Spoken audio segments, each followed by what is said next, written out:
In genau 39 Tagen sitze ich im Flieger nach Teneriffa. Ich habe genau 30 Tage Zeit für mein neues Selbstexperiment. Schaffe ich es mit einer extremen Keto-Diät, meinen Körperfettanteil in Rekordzeit zu senken? Keine Kohlenhydrate, keine teure Proteinshakes, nur Kreatin, Elektrolyte, Rinderhackfleisch und Eier für genau 30 Tage. Bringt Keto wirklich was oder ist es total überbewertet? Wir werden es gemeinsam herausfinden. Natürlich mit einem Vorher-Nachher-Vergleich, denn die Uhr tickt ab genau jetzt. Hi, mein Name ist Sebastian. Wer meinen Kanal verfolgt, weiß, dass ich vor kurzem ein 14-tägiges Wasserfasten durchgezogen habe. Mit diesem neuen Experiment möchte ich euch einfach Mut machen und zeigen, dass ihr kein teures Equipment braucht, keine teuren Proteinshakes braucht, einfach euren Willen und ein Ziel vor den Augen. Um genau zu sein, das hier ist nicht die klassische Keto-Diät mit Gemüse und Avocado. Es ist die Carnivore-Diät,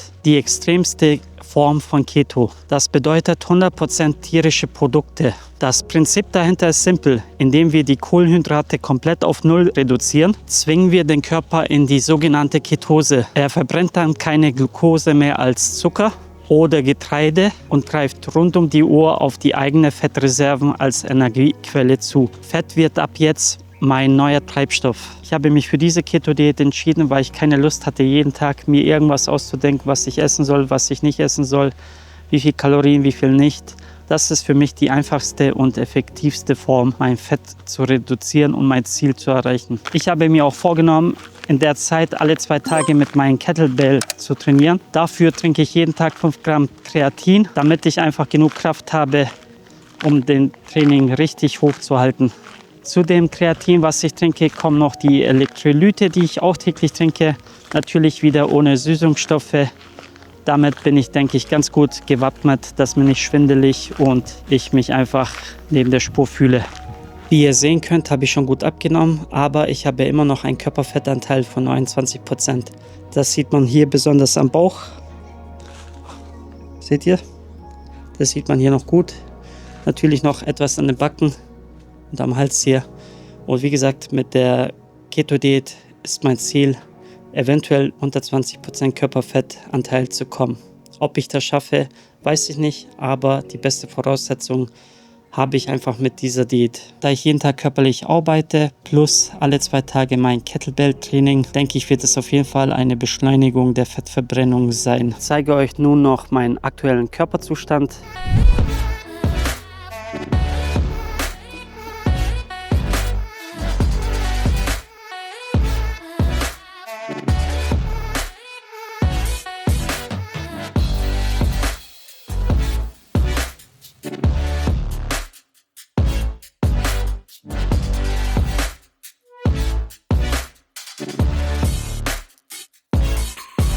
Ich hatte ja im ersten Video gesagt, dass ich die Carnivore-Diät für 30 Tage nur mit Rinderhackfleisch und Eier mache. Allerdings muss ich gestehen, nach 3 Tagen nur mit Rinderhackfleisch hatte ich einfach keine Lust mehr. Ich konnte es nicht mehr sehen. Dieses Rinderhackfleisch. Ohne Soße, ohne nichts. Ohne nichts, nur mit Gewürzen. Keine Chance. Der Hauptgrund dafür, warum ich das mit Rinderhackfleisch machen wollte, ist einfach, dass ich euch zeigen wollte, dass man kostengünstig diese 30 Tage schafft, ohne viel Geld auszugeben. Das war meine Hauptintention. Aber mittlerweile essen wir auch Rindfleisch in Form von Steaks, geschnetzeltes. Es gibt auch Hähnchenbrust, 50% und dann 50% Hähnchenschenkel ausgebeint, damit ich auf unsere Fettanzahl komme. Und dementsprechend wollte ich euch das als Update geben, dass es keine reine Rinderhackfleisch- und Eier-Diät mehr ist.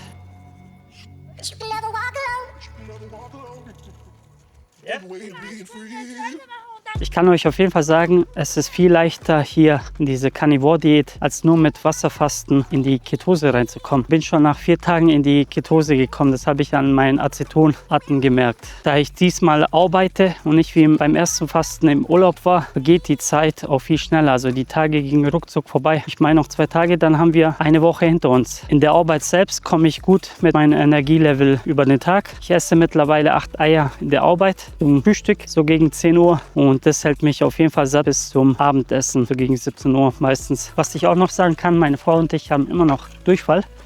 Das gehört leider auch dazu, müsst ihr auch wissen. Unser Körper muss sich natürlich daran gewöhnen, dass wir so viel Fett zu uns nehmen. Und diese Nahrungsumstellung, das geht nicht heute auf morgen. Da muss man einfach durch. Ich hatte zum Glück keine Keto-Grippe. Meine Frau hat es da etwas schlimmer erwischt. Ich glaube, das ist aber bei Frauen normal. Ja, geht. Ich habe halt Husten gehabt, ganz stark. Ein bisschen schlapp war ich, aber sonst war es okay. Ein bisschen Kopfschmerzen noch. Aber es ging. Also ich habe ein Ziel vor Augen jetzt echt. Von alleine, ich zwinge sie nicht. Das ist echt der Hammer. Aber also bei mir sind schon 4 Kilo unten, das ist eigentlich noch Wasser am Anfang. Jetzt geht es an die Fettmasse Woche zu Woche und ich stehe jeden Tag auf, 300 bis 400 Gramm sind weg und ich freue mich mega. Die erste Woche ist vorbei, wir haben noch 3 Wochen und ich bin optimistisch, das kriegen wir auch hin. Okay, aber noch nicht ganz vorbei. 2 Tage haben wir noch. Ja, aber die kriegt man hin. Ja. Und was echt schwer fällt, Leute, wir können keine Wassermelone essen, keine Galliamelone. Wir essen die jeden Tag ansonsten. Jetzt im Sommer, besonders mit unseren Kindern. Wir haben ja eine Großtagespflege. Die essen, ich kaufe natürlich für meine Tageskinder immer noch Melone, schneide sie schön auf. Die essen es schön, aber wir nicht. Ja. Das tut echt ein bisschen weh, muss ich ehrlich gestehen. Also hätte ich nicht gefastet, da würde ich jetzt auf jeden Fall zulangen. Ich liebe nämlich so Äpfel, wenn die schön sauer sind. Kennt ihr das? Oder eher gesagt, wer mag das auch noch? In dem ersten Video von den 14 Tage Wasserfasten haben mich viele Kommentare erreicht, indem ich bitte viel mehr auf die Körperanalyse eingehen soll. Ich blende euch hier kurz nochmal meine Werte vom ersten Fasten ein.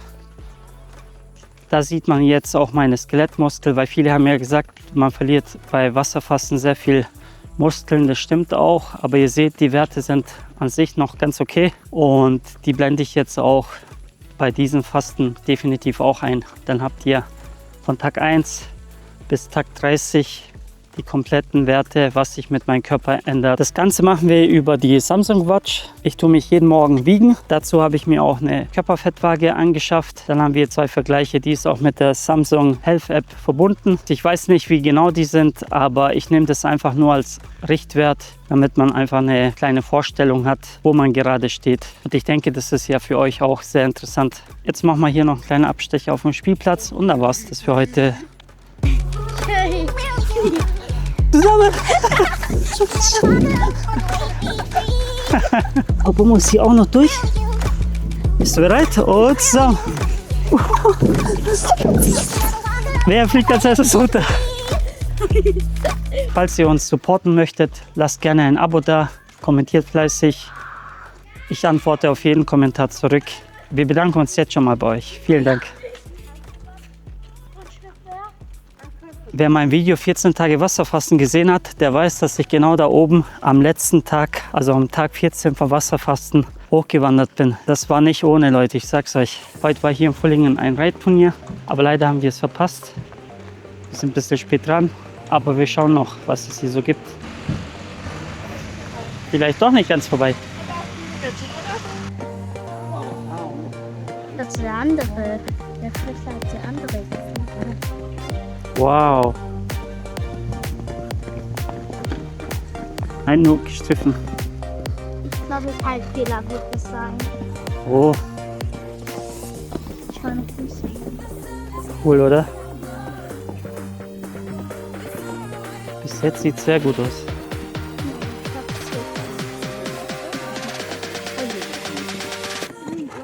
Wow.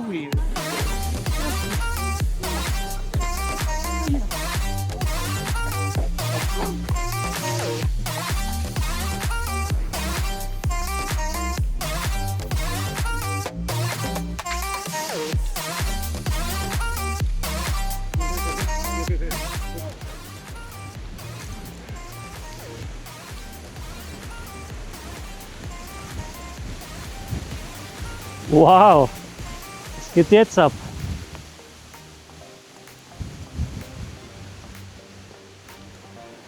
Wir sind hier übrigens auf den Alsberg. Wir wohnen auf der anderen Seite von Villingen. Jetzt laufen wir nach Hause, dann haben wir unseren Spaziergang für heute erledigt. Viele von euch haben mich gefragt, wie es mir und Perry aktuell mit der Energie und der Verdauung geht.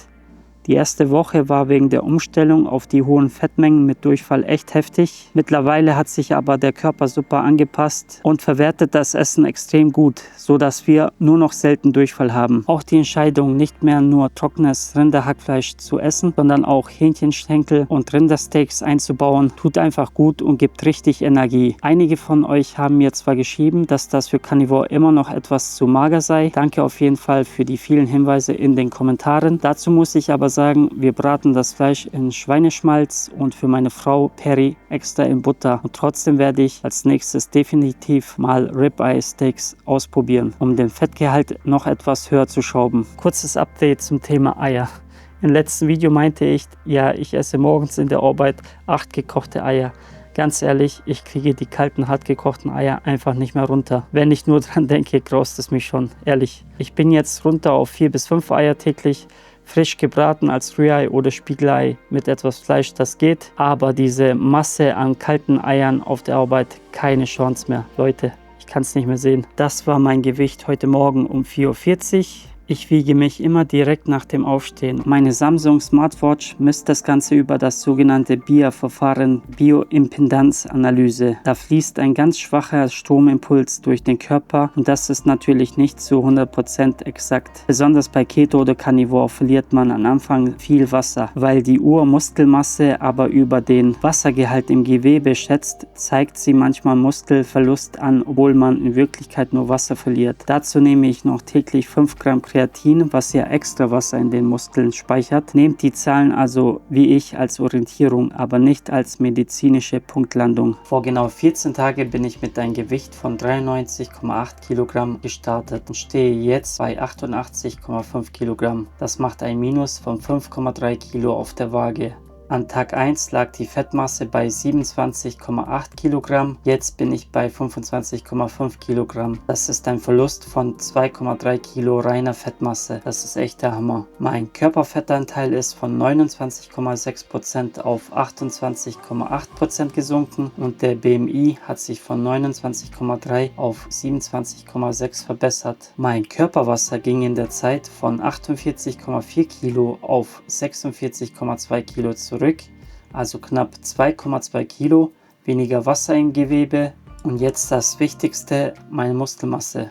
Zeigt der Wert laut Smartwatch App 33,6 Kilo im Vergleich zu 35,4 Kilo zu Beginn an. Aber wie ich eben schon erklärt habe, denkt bitte daran, dass das BIA-Messverfahren über die Smartwatch nicht die exakte reale Muskelmasse widerspiegelt. Für 2 Wochen und genau die Hälfte meines Projektes ist das ein richtig starkes Ergebnis, wie ich finde. Mehr als 5 Kilo insgesamt und über 2 Kilo reine Fettmasse sind weg. Was sagt ihr zu den Ergebnissen? Schreibt es mir gerne in die Kommentare. Heute gibt es lecker Entrecot.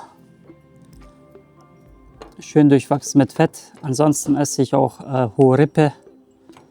Ist etwas günstiger und hat etwas mehr Fett. Aber ich sag's euch, wir sind jetzt bei Tag 25 und es nagt an mir, jeden Tag nur Fleisch zu essen, ohne Witz.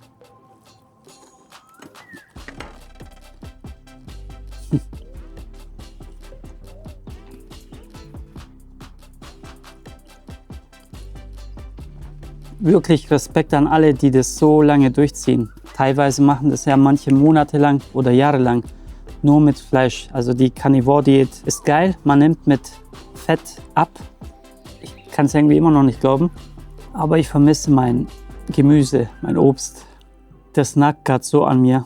Ich zeige euch nachher auch warum. Meine Frau und ich, wir sind echt keine Fleischliebhaber in dem Sinne von Steaks und sowas. Für viele ist es eine Sünde oder Schande, dass das Fleisch well done ist, also komplett durch. Wenn, dann mögen wir es genauso so blutig oder medium. Medium geht vielleicht gerade so. Schaut euch diese Fettschicht an. Ich habe ja gesagt, ich bin so begeistert. Fett gibt einen so viel Energie. Früher dachte ich echt, das geht nur mit Kohlenhydrate, aber falsch gedacht. Ich bin schon satt. Das ist das Coole bei der Diät. Dein Körper sagt dir selber, wann du satt bist. Darauf kannst du ruhig vertrauen. Am Anfang hatte ich mal auch zu wenig gegessen. Das habe ich dann auch gespürt, indem ich einfach keine Energie hatte und sowas. Also da hört einfach auf euren Körper, das passt dann. Und genau so sah es halt die letzten Wochen aus. Nur Fleisch, mal Hähnchen, mal Rind, mal Hähnchen, mal Rind. In der Arbeit esse ich mittlerweile auch Schweinebauch, Schweinehals quasi zum Frühstück. Ich habe in letzter Zeit nicht so viel gefilmt. Wir haben Urlaubszeit, Kollegen sind im Urlaub, Kollegen sind krank, dementsprechend viel Arbeit. Und ja, ihr seht, ich sehe auch ein bisschen fertig aus. Deswegen hatte ich auf jeden Fall keine Zeit, so viel zu filmen. Ich hätte gern mehr gefilmt, aber die Tage sehen echt relativ gleich aus. Bald ist es geschafft und ich freue mich schon, die hier zu probieren. Schaut euch diese wunderschönen Trauben an.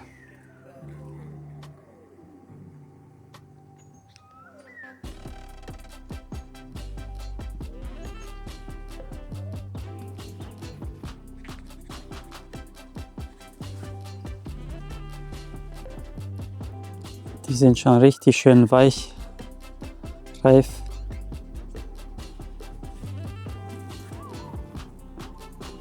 Aber eine, oder eher gesagt eine Handvoll, ich habe alles schon gegoogelt, die haben so viel Zucker, das würde mich sofort aus der Ketose rauswerfen.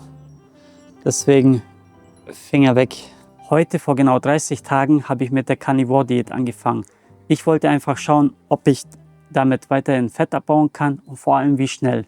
Und das alles vor unserem Urlaub. Ich kann euch jetzt schon was sagen, es hat sich was getan. Aber das schauen wir uns jetzt gemeinsam an. Kommt mit!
Wie ihr sehen könnt, es hat sich hier echt was getan. Ich bin mega zufrieden.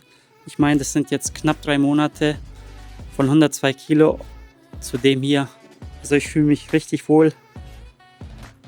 Man sieht es auch, noch ein bisschen Training und dann sieht man auch die Bauchmuskeln besser. Zudem Arme, ich war immer schon schmächtig, muss ich einfach sagen, aber ich hatte noch nie so trainierte Arme wie jetzt.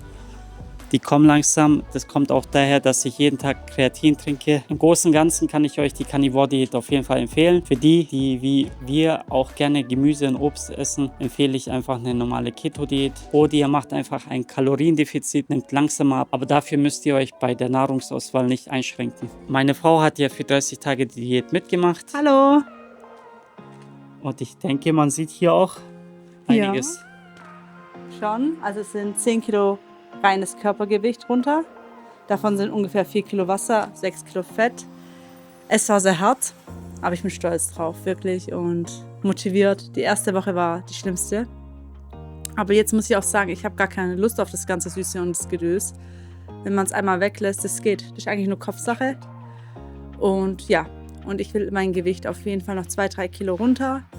Und dann will ich es eigentlich halten. Das wäre mein größter Wunsch, weil ich habe immer das Problem, im Winter nehme ich immer die Kilos zu und im Sommer ist es immer so ein harter Kampf. Und vor allem, man muss echt sagen, bei dir, du hast sehr, sehr viel Körperfett. Ja, vor allem am Bauch. Ich habe ganz viel Bauchfett. Es ist leider auch nicht alles unten. Ich zeige euch mal, aber es ist einiges im Gegensatz zu vorher. Da blenden wir auch euch Bikini-Bilder Habe ich Also- gemacht von dem Start und bis jetzt. Da sieht man auch den Unterschied deutlich. Es Genau. ist schon echt gut. Ihr Gewicht war noch nie das Problem, nur Körperfettanteil und Bauchfett. Das war bei ihr immer schon hoch. Sie trainiert auch gerne nicht Bauch oder sowas. Also sie hat keinen Sport Aber ich gemacht. gehe jeden Tag laufe ich. Genau, das. Ansonsten nichts gemacht. Dafür ist es echt gut. Aber mit etwas Training Geht irgendwann. Aber dein Schweinehund ist noch zu stark. Das war jetzt schon genug Schweinehund überwunden. Ohne Süßigkeiten, ohne Schokolade, ohne Eis. Und ich habe es meine Tageskinder haben trotzdem Melone bekommen, aufgeschnitten Eis. Also das, Schlimmer war es ohne Gemüse und Obst irgendwie, gell? Finde ich. ja, Das war echt das schlimm. Obst hat schon sehr gefehlt. Jetzt weiß man es noch mehr zu schätzen. Auf jeden Fall. Ja. Aber für heute, also heute hört die Diät ja auf und wir werden jetzt ohne Einschränkungen weiter essen. Aber 3 Tage muss man langsam sanft aus der Ketose rausgehen, weil sonst kommt das Jojo-Effekt sehr schnell zurück. Also ganz langsam die 3 Tage. Nicht Ja, gleich am ersten Tag mit Pizza, Döner oder sonst was anfangen, sondern mit leichter Kost. Genau, da die Glykogenspeicher leer sind und wenn wir jetzt zu schnell zu viel Kohlenhydrate uns reinpfeifen, dann speichert der Körper natürlich sehr, sehr schnell wieder 3-4 Kilo Wasser. Das möchten wir nicht. Aber ich werde mir jetzt trotzdem gleich eine schöne Melone gönnen. Ich weiß, das macht man nicht, aber das muss einfach sein. Ehrlich. Okay. Und was wir noch sagen wollten, wir gehen ja jetzt in den Urlaub für 22 Tage nach Teneriffa. Da werden wir auch einen Vlog draus machen. Vielleicht ist es ja auch für euch was. Wir werden aber im Urlaub selbst nur ein Kaloriendefizit machen. Softdrinks. Ich denke, bei einem schönen Sonnenuntergang werde ich mir auf jeden Fall mal eine kalte Cola oder Fanta gönnen. Allerdings alles als Zero. Nicht mehr als normal. Dafür ist es mir zu schade. Und wie gesagt, für 3 Monate mein Gang. Ich bin mega zufrieden. Ich danke euch auch fürs Zuschauen. Falls euch das Video gefallen hat, lasst gerne ein Like da. Lasst gerne ein uns. Abo. Das unterstützt uns auf jeden Fall. Und soll man das sagen? Ja, das können wir auch sagen. Bei uns war die letzten Wochen echt viel los. Ich habe nach 20 Jahren meinen Job selber gekündigt, weil wir ein super Angebot bekommen haben, dass ich mich mit meiner Frau, wir sind ja schon jetzt eine Großtagespflege hier in Fullingen und wir haben das Angebot bekommen, einen Tiger aufzumachen und ich riskiere es jetzt einfach mal und habe, wie gesagt, zum Ende des Jahres meinen Job gekündigt Das schaffen wir. und mache mich quasi mit meiner Frau selbstständig in anderen Räumen hier in Fullingen. Und wir tun auf Kinder aufpassen. Also eventuell kommen da auch 1-2 Videos dazu. Und riskant, gerade jetzt zu der Wirtschaft, aber Wer nicht riskiert, kann nicht gewinnen. genau, und der Job ist so schön, das erfüllt uns beide. Kinder einfach in den ersten Jahren, also von 1 bis 3, zu begleiten, zu fördern und zu sehen, wie die sich einfach entwickeln. Das macht einfach mega Spaß. Und ich denke, das ist der richtige Weg. Und ich hoffe natürlich, dass auch alles klappt.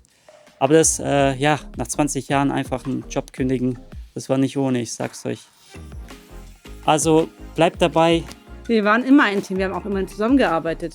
Auch vorher schon, wir haben uns in der Arbeit das kennen kennengelernt. wir, das stimmt. Also das stimmt. 14 Jahre zusammengearbeitet. Aber und jetzt hättet wieder. das Video ab. Wenn ihr mehr sehen wollt, Folgt uns. gerne und schreibt gerne Kommentare rein, was ihr wissen wollt, ob ihr solche Vlogs auch aus unserem Privatleben sehen wollt. Einfach schreiben, wir freuen uns und schreiben euch zurück. Wir wünschen euch einen schönen Sommer und sehen uns bald. Ciao. Tschüss.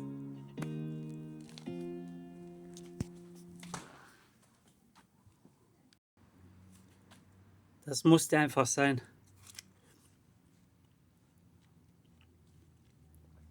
So süß, so gut.